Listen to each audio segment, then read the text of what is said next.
প্রথমবার বিশ্বকাপে খেলতে এসেই ইতিহাস সৃষ্টি করল কুরাসাও। জার্মানির কাছে 7-1 গোলে বিধ্বস্ত হওয়ার পর সেই চরম ধাক্কা ভুলে ঘুরে দাঁড়ালো তারা। 37 বছর বয়সী অভিজ্ঞ গোলরক্ষক অ্যালয় রুমের অবিশ্বাস্য অতি মানবীয় পারফরম্যান্সে পুরুষ বিশ্বকাপের ইতিহাসে এক নতুন অধ্যায় লিখল ছোট দ্বীপ দেশ কুরাসাও।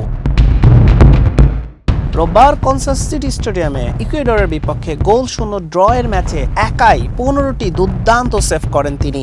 আর এই ঐতিহাসিক ড্রয়ের সুবাদে নিজেদের ফুটবল ইতিহাসের প্রথম বিশ্বকাপ পয়েন্ট অর্জনের স্বাদ পেল কুরাসাও।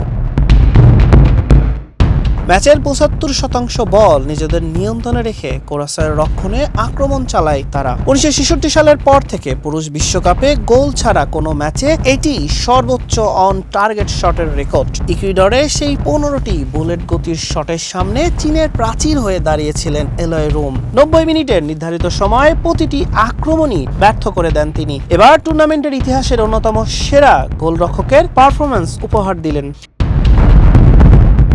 ESPN-এর তথ্য অনুযায়ী 1966 সালের বিশ্বকাপের অফিসিয়াল পরিসংখ্যান হিসেবে এটি বিশ্বকাপ ম্যাচে সর্বোচ্চ সেভের যৌথ রেকর্ড। 2014 সালে বেলজিয়ামের বিপক্ষে যুক্তরাষ্ট্রের টিম হাওয়ার্ড এমন কীর্তি করেছিলেন। তবে কোনো গোল হজম না করে এত বেশি সেভ করার রেকর্ড ফুটবল ইতিহাসে এবারই প্রথম।